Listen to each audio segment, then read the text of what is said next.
All right, so we have a lot of work today, so let's begin. We are talking about teaching listening skills, and let me say a couple of words about myself. I'm a CELTA and Delta qualified teacher with 10 plus years of teaching experience. I've been teaching online since 2011, and I had all kinds of teaching contexts, one-on-one, teaching pairs of students, teaching groups of Polish and Spanish speakers, and I don't speak either languages.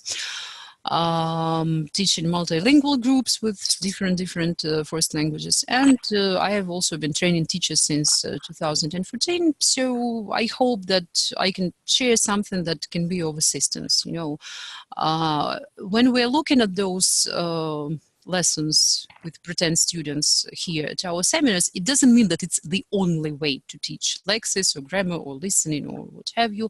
Just, you know, maybe some alternative that you haven't tried, or maybe some approaches that you can combine with what you already do, okay? And before we start talking about the lesson, what do we actually listen to? Can you think of something that you've been listening to for the last 24 hours?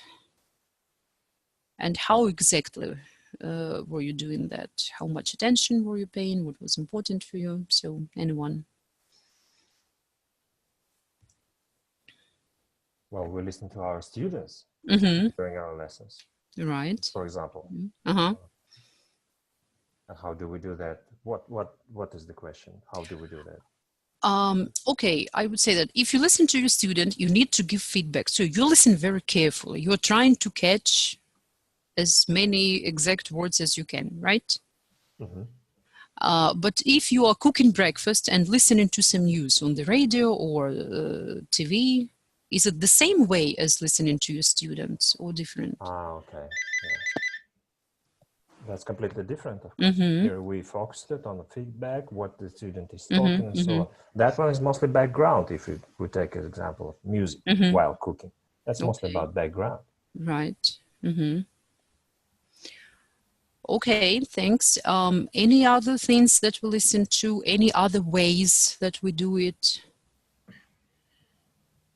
Yeah, if I may add, I'd like to say that the last thing I was listening to was a TED video of a spaceman, and I was really fascinated by his language, and I was an active listener. So that was that.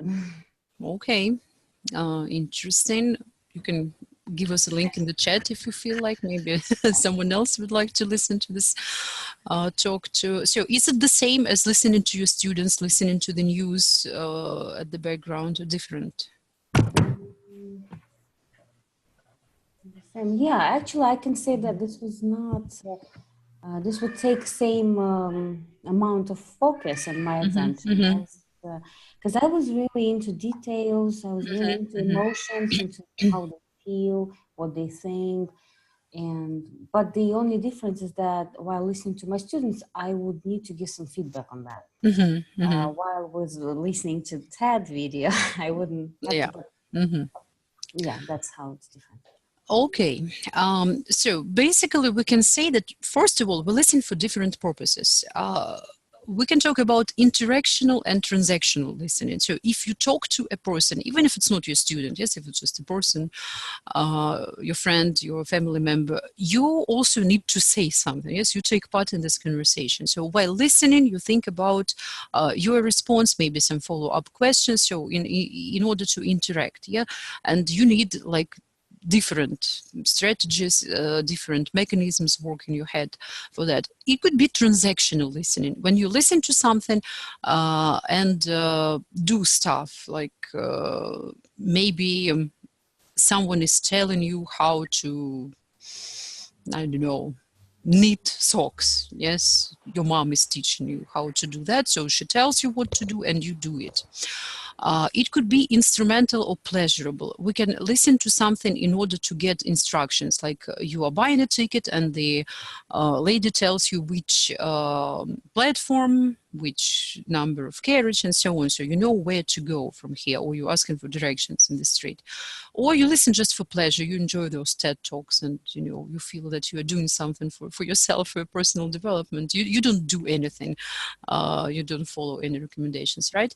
And of course, it could be extensive or intensive. Maybe we'll listen to an audiobook while, I don't know, driving, doing the dishes.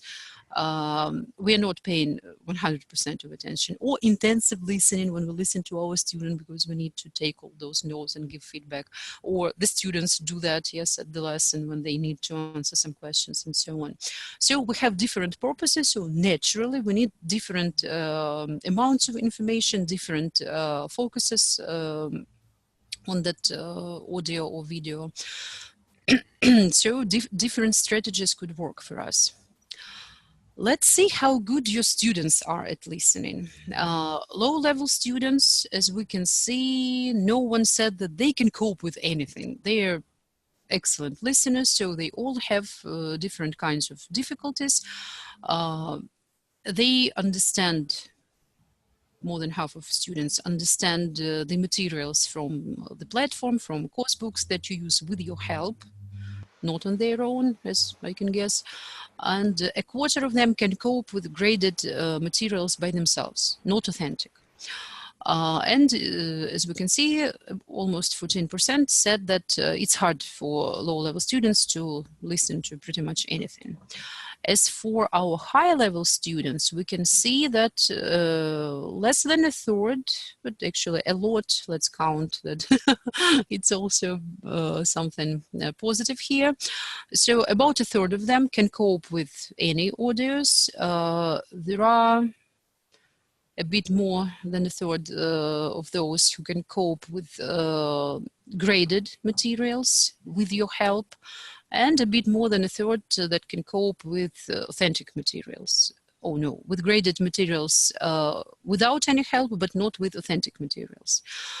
So as we can see, students of any level do need some help from us, which is not surprising. That's why they are learning and we are teaching. But how much help are we actually providing? So the traditional listening lesson structure, when we pre-teach some vocabulary, we do some listening for gist and ask some questions about general context. Then we do some intensive listening. Then maybe we fish out some vocabulary from it or some grammar and so on. Does it really teach them how to become better listeners, how to become more efficient, how to get more information from any kind of listening material? Or does it test how good they are already?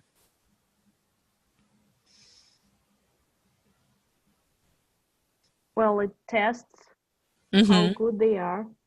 Yeah. Yes, it does. Okay, where's the teaching then?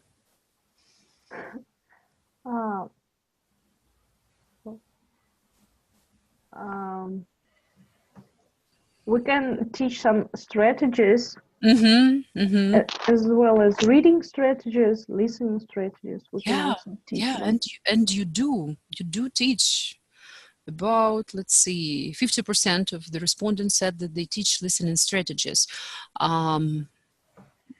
Anyone present here now who ticked it off, who teaches listening strategies? Can you tell us how exactly you do that? Yeah, I remember taking this one and I was pretty sure to do that. What I do, and it comes from my experience while I was preparing my students for various exams, I would tell them what to listen for. So first time I play the recording and I say, please ignore all unknown words. You need to answer just this one general question. For example, where are the people, in the shop or in the street? Or whatever. And this usually helps because they stop, they're not likely to, stumble over unknown structures and things. They concentrate on this general understanding. Right. And then when I want them to get into deeper details, I tell them now, same thing. Okay, that's a good strategy. Ignore unknown words. Concentrate on the important things. It's not very easy for everyone to start ignoring. Yeah, and if you allow them to do that, that's good. And also another thing that I've noticed, that teachers who teach exam preparation, they realize that, wow, those strategies could be actually useful for anyone. And they start transferring those approaches to their general English classes. Yeah, that sounds good. So let's see what were some popular responses here. Pre-teach blocking vocabulary, play the recording several times, give clear instructions, and just tell them to do more listening between lessons. Who would like to give any comments on any of these, what could we classify them as, approaches, techniques, tips? I would like to bring out something about listening. One of my favorite advice that I give to my students is practicing as much as you can. The same is with reading, the same is with listening. If you listen and record once, you will understand maybe half of it. But if you listen it to a second time, third time, you see that you understand it more and more. And I bring this example from one of my students' experience that told me yesterday. She's her intermediate student, has some problems with listening, but she told me about her experience, how she listened to the same report 3 times, and she felt that after 3 times she understood more than half of the report. So practicing is a tip. Right, of course. Multiple exposure to the same thing, of course, it helps understand more from this thing, but there's no guarantee that after 3 times you will have better results. I've heard it several times, I would say several dozens of times. What should I do if I play the recording once, twice, 3 times, 4 times, but the student still doesn't understand anything? You know, like listening more between classes. Okay, if I don't know how to ride a bike, and if you just give me a bike and say, okay, you just need to ride more and you will learn eventually. You know, I will fall and I will fall again and again, and then I will just give up, I believe. But how do I know what to do? No one ever taught me. I should be very persistent and really determined to learn how to ride a bike, to do it in spite of falling down, scratching my knees, you know. Maybe we should not just tell them to listen more, to read more, to do whatever more, but to provide some help, like how to do it. How can you ride that bike? You know, so it's a good idea to listen more, but give them some strategies how to listen. Okay, playing the recording several times. How exactly does it help? With different strategies. First time you play was to implement one strategy, listening to general understanding and answering 1 or 2 very general questions. And then usually what I do, I provide my student with some help, because next time they will listen, they will have to pick up some details, and to motivate them and to help them be more successful in that, I usually do some vocabulary pre-teaching. Because if I don't, they might not understand what they're expected to understand, and this might be a kind of just might put them off, and they might, you know, feel, oh, I'm a loser, I don't understand. It normally depends on the complicity of the listening, but it helps. And even the third listening might occur when I want them to extract some particular exact maybe grammar structures or tenses listening. So every time with different strategy. Okay, different strategies. When exactly is the moment when we let the students see the transcript? I don't know. Correct me if I'm mispronouncing your name, Yerkin. Is that right? Yes, that's right. I don't know if it was you who asked the question in the. That was me. Yeah, okay, so let me show you, okay? We'll have a fragment of the lesson now, and I will actually show my student the transcript at some point, and then we'll discuss it, okay? There was another good question, but you know, the thing is that I came to the seminar straight after the workshop and I have forgotten the question.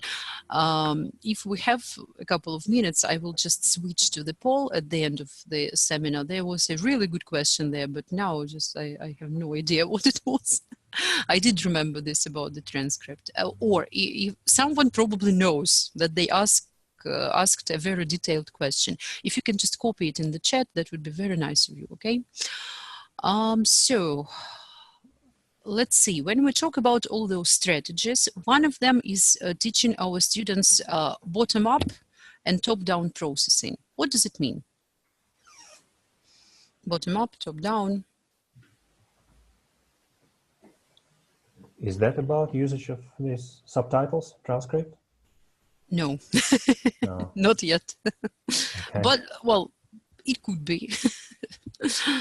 Well, I think bottom up, it's when we let a student to do something, for example, read or listen, and then we correct him or her and explain how to do it correctly. And top down, it goes vice versa. So at first we explain, and then we let him or her to do it on his or her own. Not exactly. Not? No. Sorry. Any other ideas? So processing, not even about, you know, the lesson and the teacher and the student, just when you listen to those TED Talks, when you watch some videos, when you listen to audiobooks, what have you, you use this type of processing too. I think it might be related to more restricted and less restricted, going from more restricted to less restricted tasks. Like if you go, give an example. Bottom up, you might ask them to grasp just one particular detail, maybe some dates, sometimes some data. Okay, yeah. And then you go to less restricted tasks. I don't know, something like that. Okay, so it's about like the level of the text. So to say bottom up, it's looking at something small at the bottom, like particular phonemes, words, meaning of grammar structures.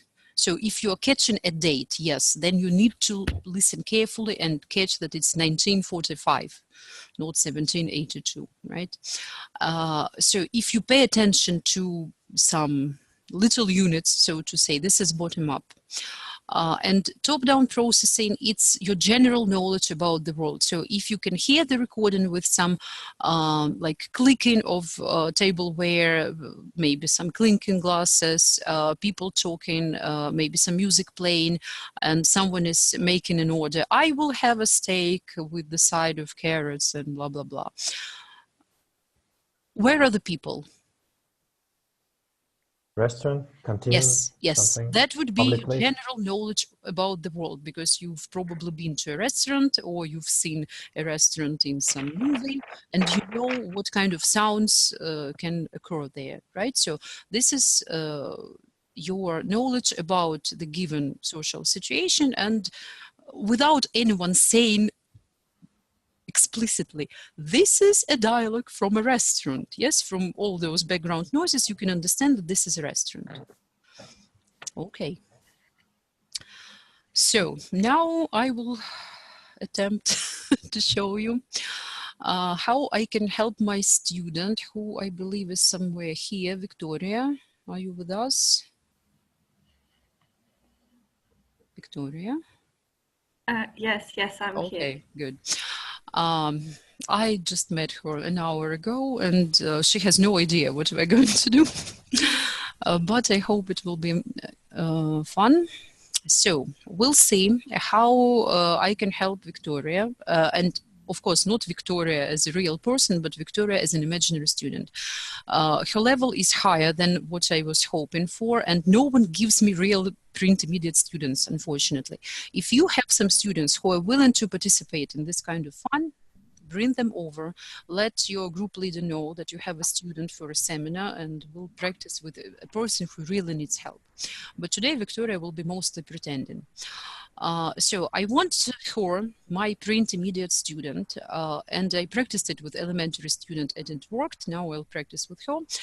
I want her to understand video tutorials in the context of cooking. So my lovely student Victoria likes cooking.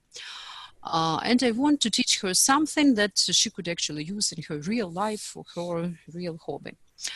I will attract her attention to paralinguistic features of communication, something that is not words, and also identifying tone units, prominence, yeah, sentence stress, to get some extra help. Okay, Victoria, where are you? Yes, I'm here. Can we see you? Yes, we can. Okay. Good luck. So, Victoria. Thank you. Scary. Let's look at this photo. Do you know this person? I do. Jamie Oliver. This is Yeah. What do you know about Jamie Oliver. him? He is a cook. He's from He's from the UK. Right. And he gives tutorials. Okay. He records video. Yeah. And he has a YouTube channel and some TV shows too. So we can watch how he cooks, right? And he has video recipes. Why do we watch them? Do you watch any recipes? Maybe not by Jamie Oliver, but some other ones. I do. I love Jamie Oliver, actually. Okay, so why do you watch them? That helps me to visualize the process. I understand it better that way. Yes. When you read, maybe it's not enough. You want to see how to do stuff. Yes. Okay. What is important to understand from video recipes?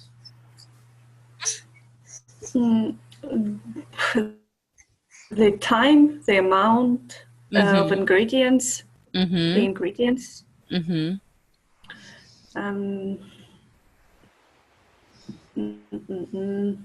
Yeah. Isn't it important to understand what to do, like? Oh, yes, exactly. Boil or fry, right? Okay. So if we look at this picture again, what has he cooked? What is he holding in his hand?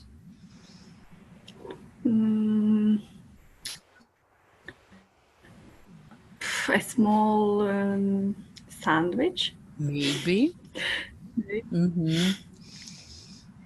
Maybe. Looks like a dessert, actually. Maybe some dessert, maybe some sandwich. We'll see. Okay, so now it's going to be technically tricky. We'll try to watch it with no sound, and I would like you to answer two questions. What is he cooking, and what ingredients? What ingredients is he using? Let's see how it works for us.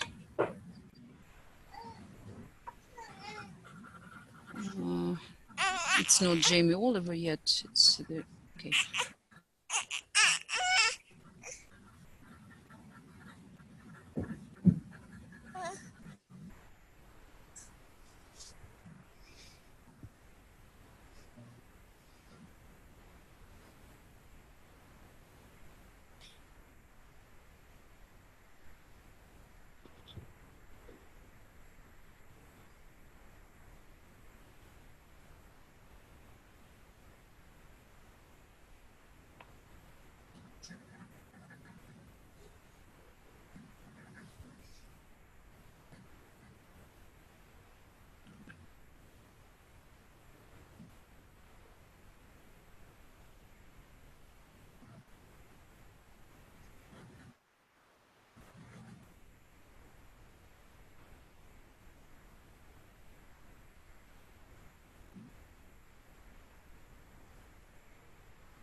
Okay, Victoria.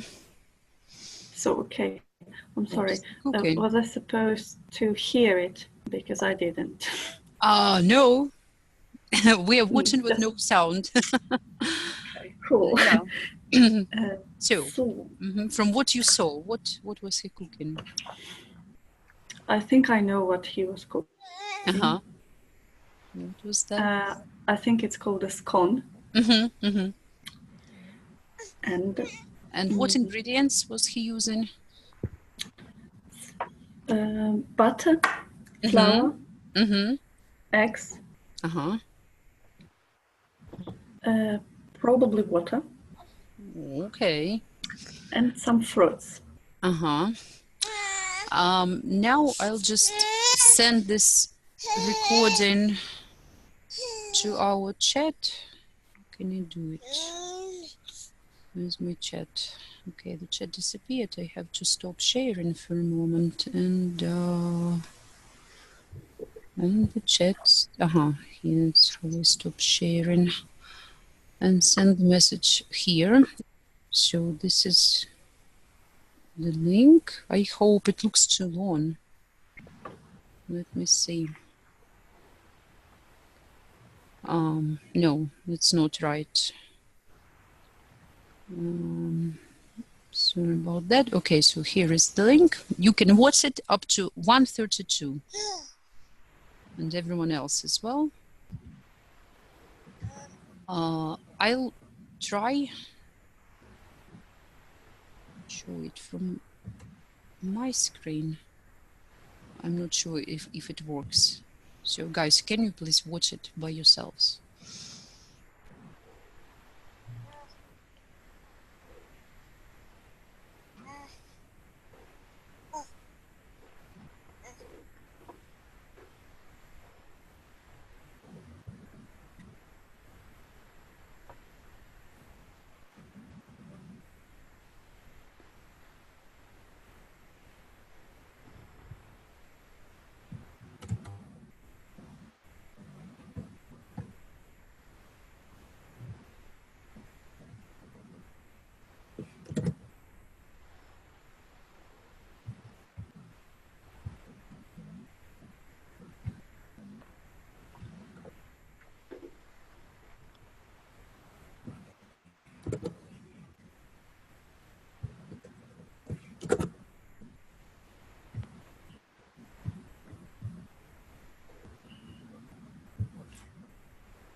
So Victoria, if you have finished.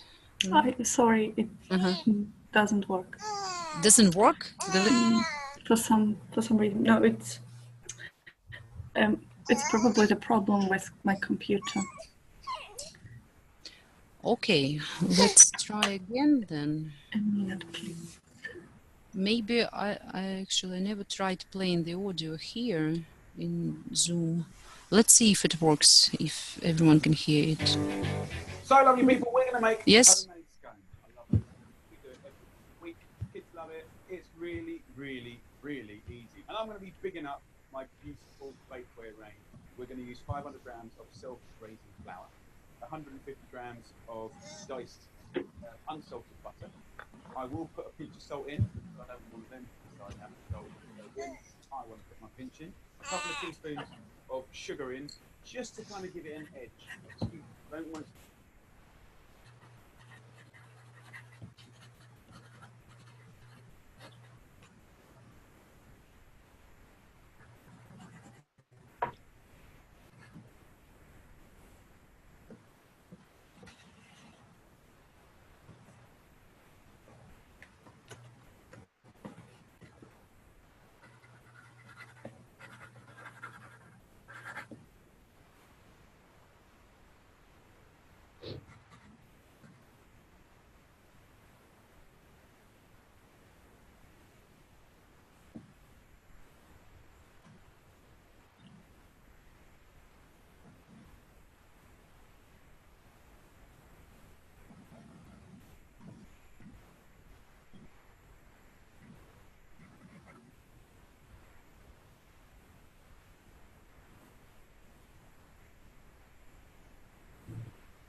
All right, I muted myself and I'm talking. So, Victoria, were you able to listen to it now from? Yes, give me a outside? second, Okay. please. So the ingredients. Yes. Mm-hmm. Yes. Mm-hmm. So was he really cooking scones? Yes. And what ingredients was he using? As I said before, butter. Mm-hmm. Maybe some new ingredients that you caught. I caught salt, sugar, and also some powder. What powder do you use for your cookies, cakes, to? Soda. Yeah, or baking powder. Yeah, maybe just baking soda or baking powder. Okay. All right. So let's talk about what we did. And do you know this word? When we watch a video and there are some, they are not subtitles, not what the person says, but like a headline. What do we call it? This is a caption. Crumbliest scones, this is a caption. Okay, so let's discuss. Imagine that you need to listen to the recipe without any video. Is it easier or more difficult? It is more difficult. And why? In my opinion. Should I answer as a student? Does the picture help? It does. It does help very much.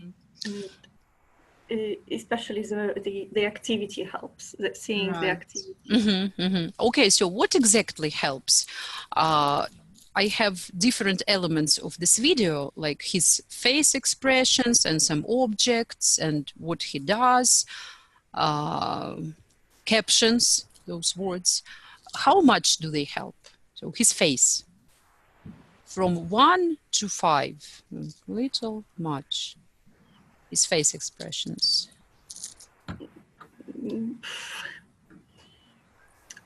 I don't always pay attention to his expressions, actually. Right, it's not important here. Yeah. Maybe in other cases, yes, but here. The objects in the room, how much do they help? Depends. Here, in this video recipe. Not really. That's right. His actions. They do. So maybe 4 or 5, because we will need to do the actions. That's why we are watching the recipe. And the objects on the table. They also do. And captions, the words. Very helpful. Because we can see the name, and there was also like put in the fridge for 30 minutes or so. Okay, so we should pay attention to the elements of the video, right?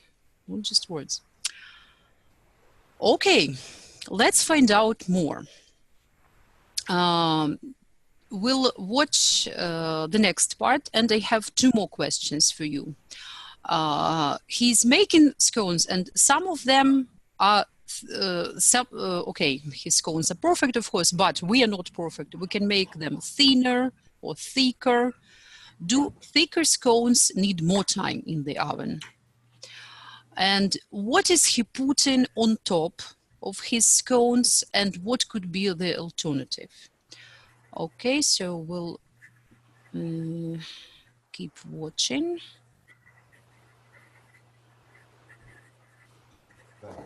Like this, I'll cover it, I'll let it chill out in the fridge, and then I'll roll it out in about half an hour.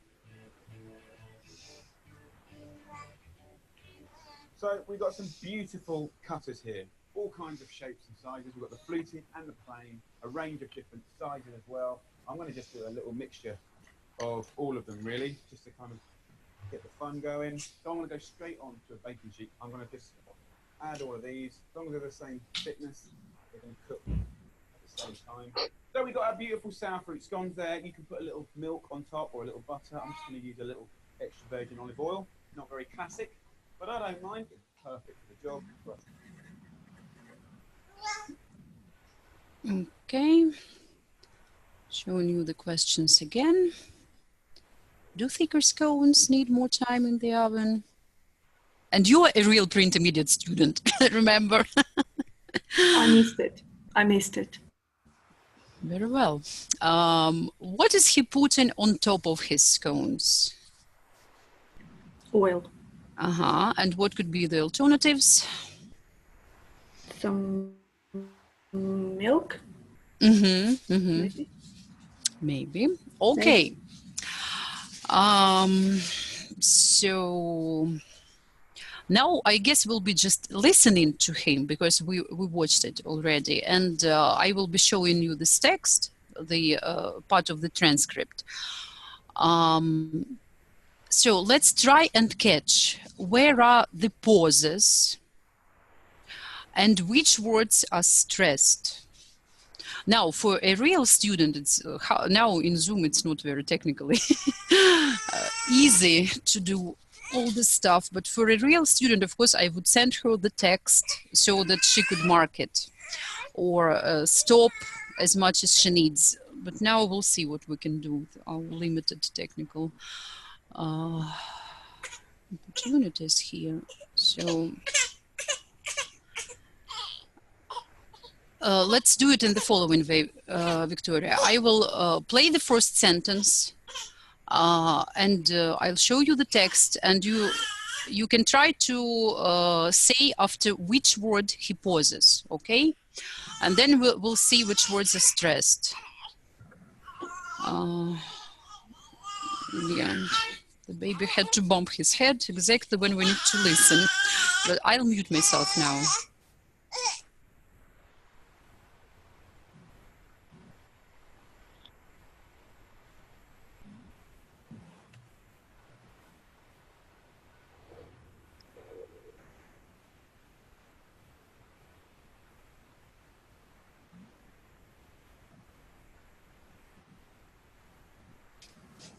So where does he pause here? I didn't hear it. Sorry? I'm sorry, I didn't hear it. Because I muted myself, you didn't hear it. All right. Oh, I'm sorry, I just had this unfortunate baby who bumped his head. And now he's interfering with our listening. Okay, let's try again.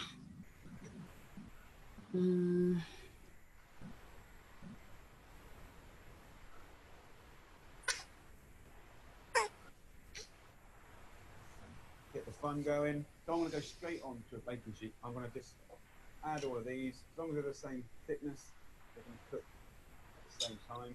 So, okay, sentence 1.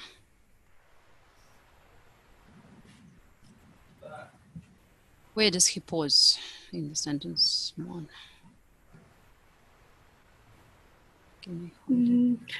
I'm going to just add all of this. As long as they're the same thickness. Another pause. Okay. And which words are stressed?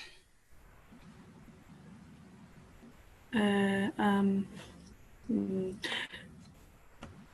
gonna add. Add. It's same thickness. Same thickness, and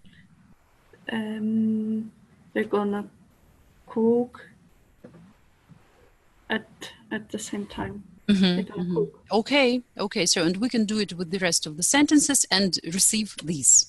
So, add these, same thickness, cook, same time. So those are the stress words.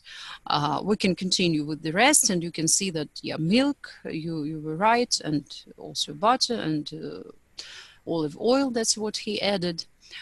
So the questions here are, what parts of speech are those stressed words? If we look at them, are they mostly nouns, verbs, adjectives, or something like articles, prepositions? They are verbs and nouns. That's right. So are they important for understanding? Yes. Can we get the main idea from them if we only hear add, these, same, thickness, cook, same, time? If the rest is can we get the main idea? I think yes. That is right. That's so true. So then, how does it help us understand more from listening if we get the main idea from these words? We need to find pauses and stressed words. Right.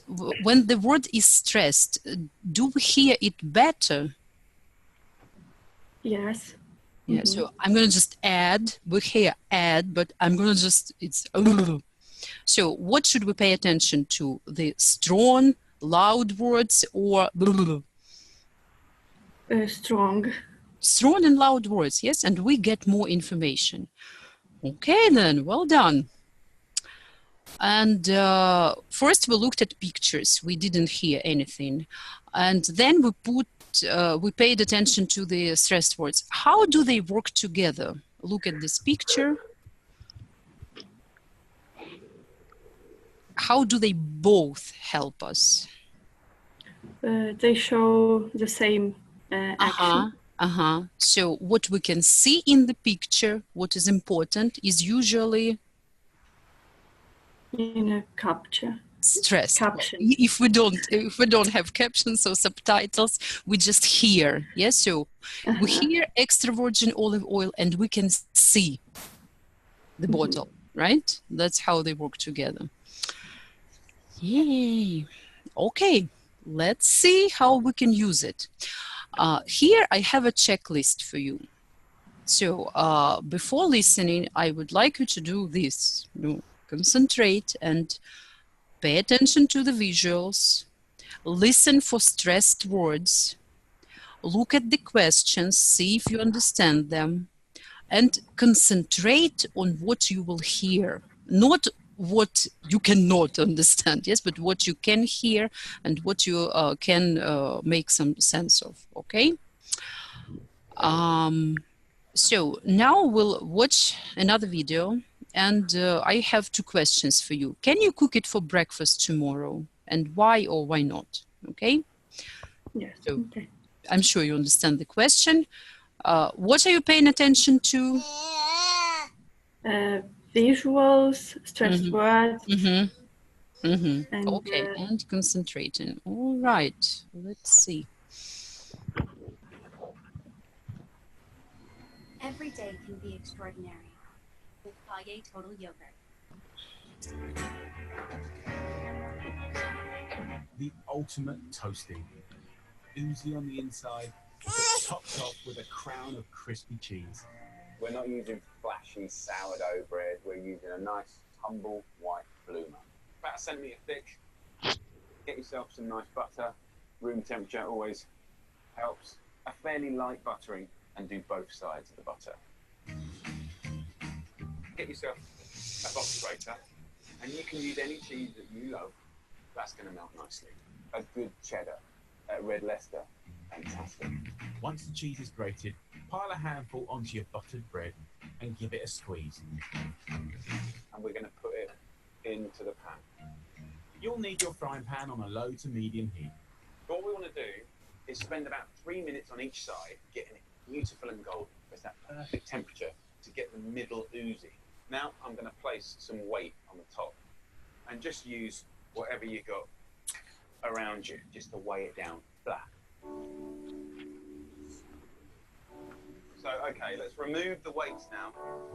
And we have here a perfectly legitimate toasted cheese sandwich, right? Lovely.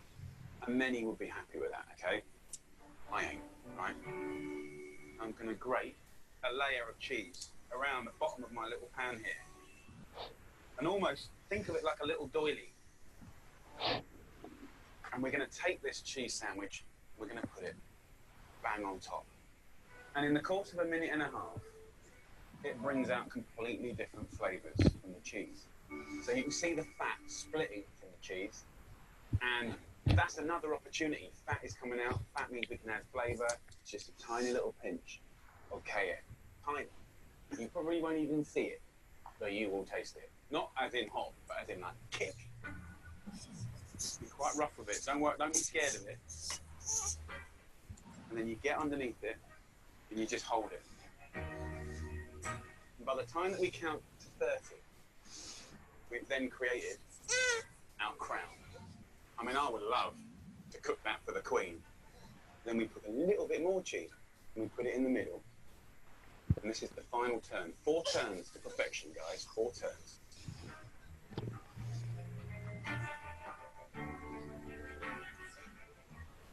For perfection in the eating, you've got to leave it for 2 minutes, because inside that toasty, you know, the cheese is like 1 billion degrees Celsius. Let's get the brown going. The ketchup going. Go and grab that mango chutney out of the back of the cupboard. This is what makes the world go round. Crispy, gooey, fluffy, golden, perfection.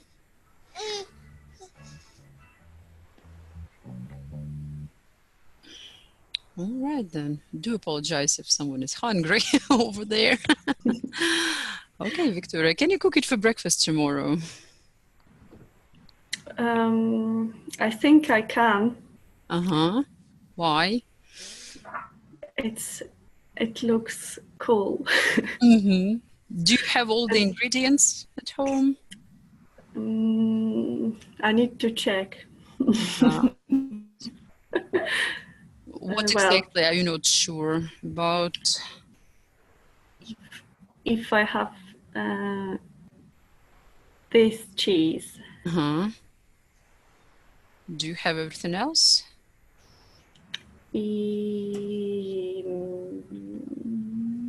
Yes. Yeah. What is this everything else? That you need. I have butter. I have bread. And what else? I have a frying pan. Oh yeah, that's important to have right now for this recipe. And he had a pinch of something red. What was that? Pepper. Do you like cayenne pepper? I don't, but I would try though. It's not much. Okay, so did you concentrate on the visuals while watching the recipe? I did. Did you pay attention to the stressed words? No. No? Oh my, okay. Maybe next time. Okay, did you get stuck on the words that you couldn't hear? No. Okay, that's visuals something. were enough for me. Okay, so obviously you knew how to answer the questions. So how much did the visuals help you? A lot. A lot. I think without visuals, I wouldn't understand it. That's okay. That's why we are, you know, it's called a video recipe for a reason, right? Okay, how much do you think the stressed words would have helped you if you had paid attention? No, I mean, the stressed words were kind of the same. They were similar to the visuals.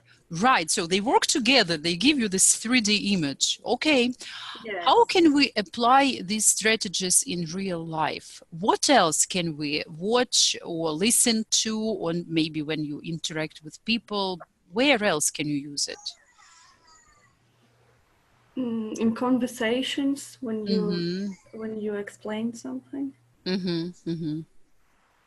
When you ask for a way. Or, for example, if someone says, "Oh, that's disgusting," and you don't know the word disgusting, does it help? Yes. All right, then. Thank you very much, Victoria. A big round of applause for Victoria. Thank you. And now everyone, let's discuss what we've just done and seen. So, dear teachers, what do you think went well here?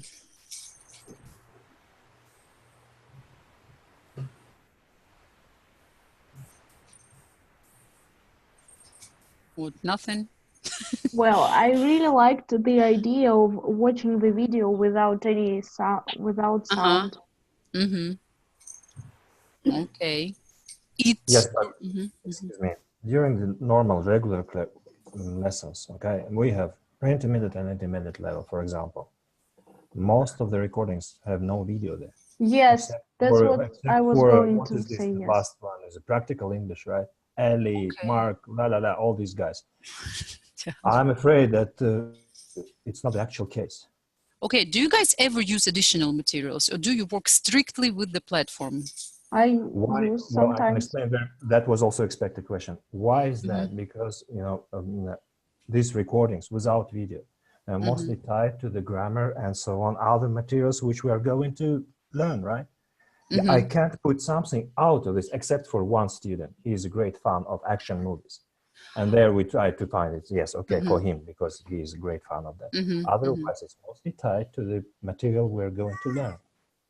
Okay, I believe that we can all add any additional materials to the lesson, but okay, let's just discuss what we've seen, and then we'll see how we can adapt what you usually work with, so that you could teach your student the same strategies. Okay. So, did anything else go well in what I've done? Pretty much so. Okay. What didn't go well, other than some technical glitches because of the platform?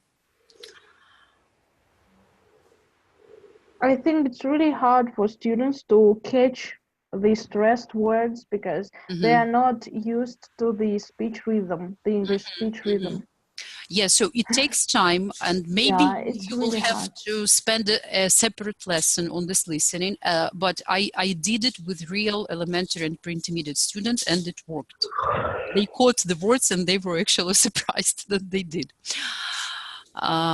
Yeah, so it will be a lengthy activity, but it will be very motivating for the student. Like, wow, Jamie Oliver speaks very fast, but I can understand him. Oh, yay me. They really like this experience usually. Was my aim achieved? Yes. How do you know? Because the student gave the feedback and we can see that she understood the recipe. Okay. What lesson frame did I use?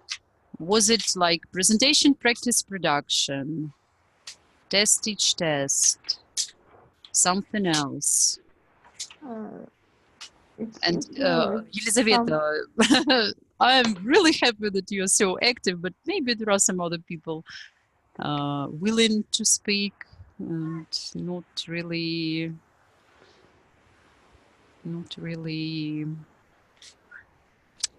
ready, but still I would like someone else to speak up and share their impressions. Okay, let me just call out some names. Something in the chat we'll discuss later. Okay, Dmitry, how about you? What lesson frame did I use? Oh, I knew you would choose me. Because I can see you, if you're using your video, maybe you're ready to talk to us. Only because of this? No, I mean, your technique, it was quite curious, and perhaps it'll be effective. In time, it'll be found out. But I think it's some sort of 50-50. Some students can understand it, some don't. Some don't. Okay, so let me just, can I move this thing away? I'm struggling with this panel. Okay, so if we remember what I was doing before showing the transcript, I asked her some questions and she missed some information to answer one of them. And then I showed her those stress words, and then we understood that, same thickness, same time. So if we pay attention to the stressed words, we can do that. And also, we watched this video, we discussed strategies, and we watched another video. What was that? What do we call it? Well, it's complicated, but okay.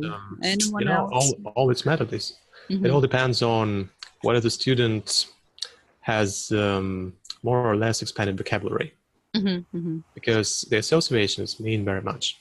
Right. Right, that is true. Okay, so what I was doing was task, teach task, or test, teach test, whichever you call it. Why was I using this? Why didn't I start with, okay, we can do this and that while listening. Now let's listen. Why did I let her try and maybe be not very successful and then try again? Or work with one audio and then work with another audio using the same strategies? It's a new technique, and as it's known, innovation is health. Oh, it's not very new, actually. Well, for some students it is. Yeah, for some students it is. Okay. Any other thoughts? It is motivating, someone says. Anything else? Well, I wanted to show her that how she can apply what I taught her immediately, you know, in listening to something else and see how it works. I actually like this approach, not the approach, but the lesson frame test, teach, test, because even if it's a pre-intermediate student, which of course Victoria wasn't, unfortunately, for us today, they can do something. It's not their first experience of listening. So they can see how they can do it with what they know, and then how they can do it with the new strategies. And they see the difference, and it works. Okay. Also, it'll improve the students' observing skills. Not only listening, but Great, thanks, Victoria. So I actually would like to add something to what you said. It was very hard to fail. Oh, really? Just a second. My baby is holding a pencil, and I don't believe that it's a good idea. All right. Pencil removed. Sorry. Yeah, it was hard to fail. Why? Because the visual was very strong. Yes, but also because you're an advanced user of English. And for elementary users, it's sometimes not that easy. Okay, apparently the pencil was very good and tasty. What technique did I use to present the new information?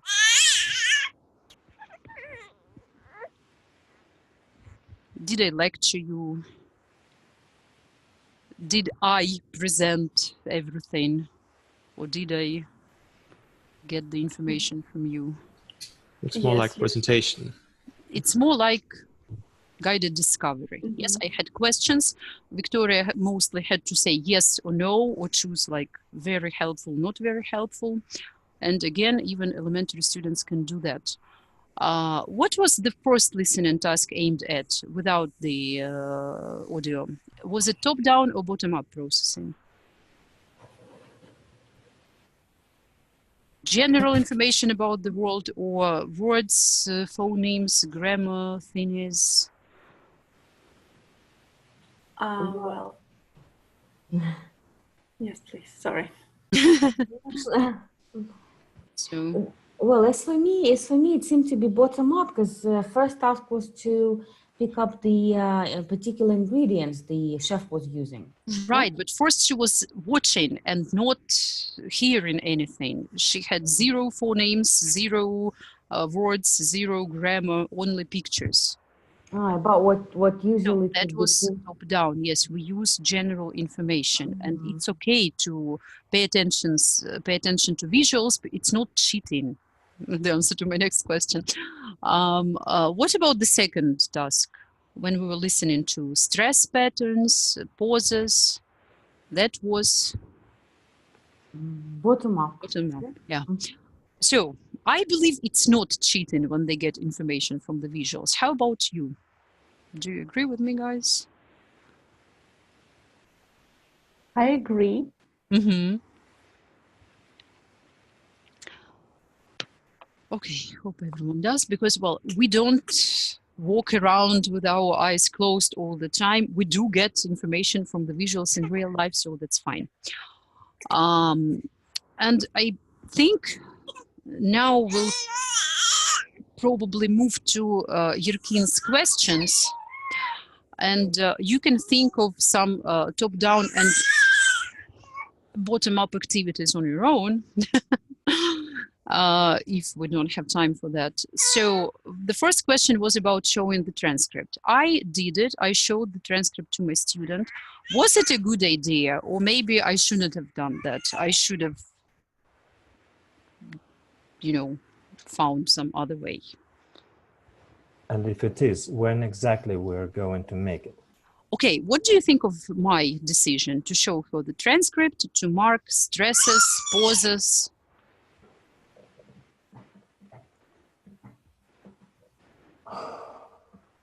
I don't know, really. It's that's why I'm here. You know, I wanted to learn it here. Okay, today. did you like what you saw? Would you do the same?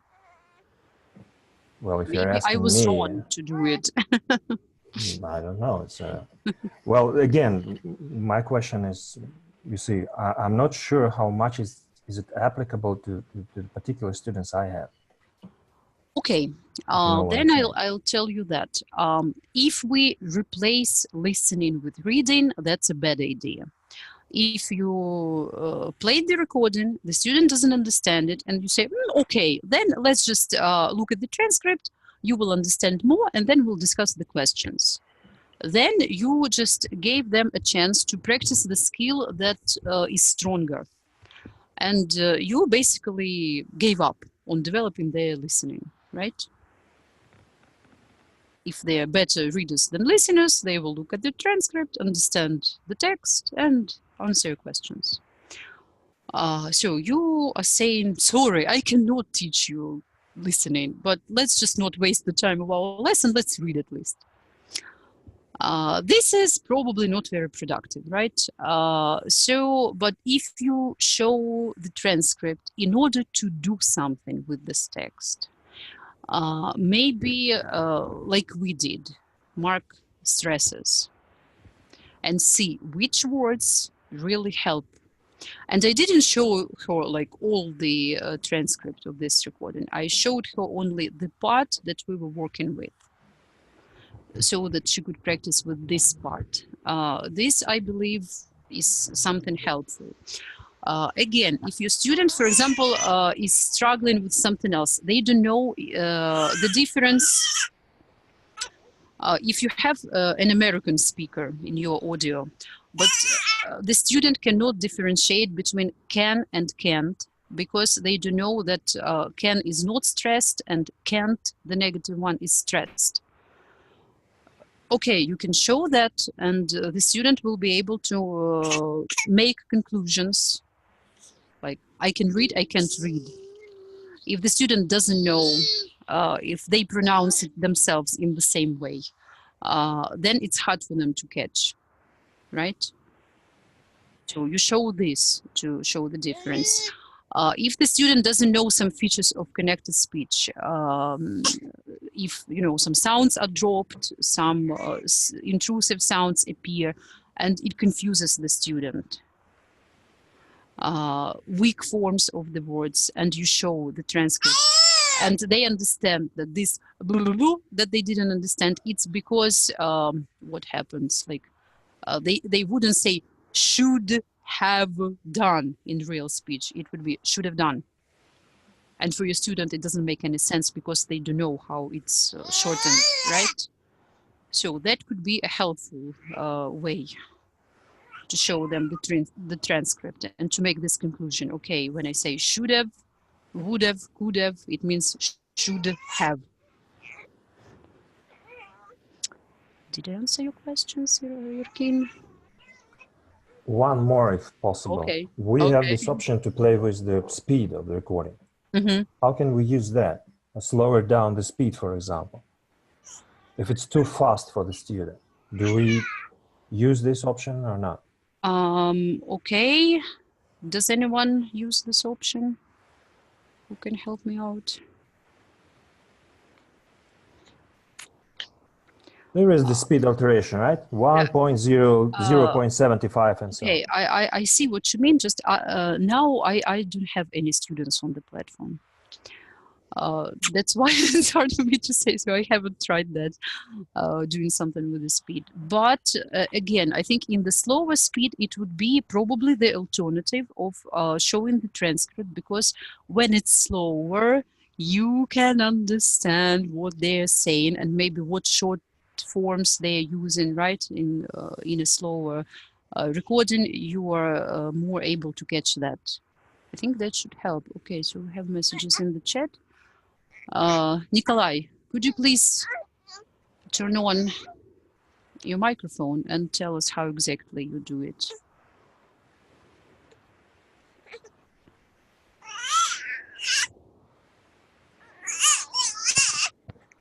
Hello, could you hear Hello? Yes, very well. Yes, I use it sometime, and it's quite helpful. I just lower it down for 0.7. 0.5 is not that good. It's not that well because it's too slowly. But 0.75, I think it works. Students get better with listening. Yeah, it works. Okay, thanks. Another thing, it's probably not a good idea to do it for the whole recording. Maybe for the parts they struggle with. And it relates to the point in the chat that it may be tiring for some students to mark stresses. As you probably noticed, I only gave my student 3 sentences to mark. I believe that's tolerable. Just, you know, to get the idea, maybe 2 sentences are enough, you know, to understand that, okay, what is stressed, what is loud, strong, makes the most sense. I think it won't hurt. Question, what else can we do with the transcript? Anyone? Any ideas? A question from the chat? Translate some unknown words, maybe. There is this option. We just mark on the word. There is a translation coming. Well, somehow clarify the meaning of unknown words. Yeah, that could be probably a good idea. And I just discovered that we are way out of time and I should run to my next meeting. I will share the presentation, of course, and there will be a follow-up poll. Please leave some feedback there because it's important for me to see if, you know, if it's of any help, if it's something that you can use, if it's something that, you know, you can relate to with your experience. And, you know, we have a group in Skyeng Space, TTC. I will try to answer the question from the poll there, and also the question how to adjust your materials from the platform or any audio that you use from course books, how to teach your students top-down processing using them, okay? Because now I really have to run. I just lost track of time, sorry. Okay, thank you very much. Thank you. Thank you so much. Enjoy your teaching. Have a nice evening. And hope to talk to you soon. Goodbye. Yeah, see you soon. Bye-bye.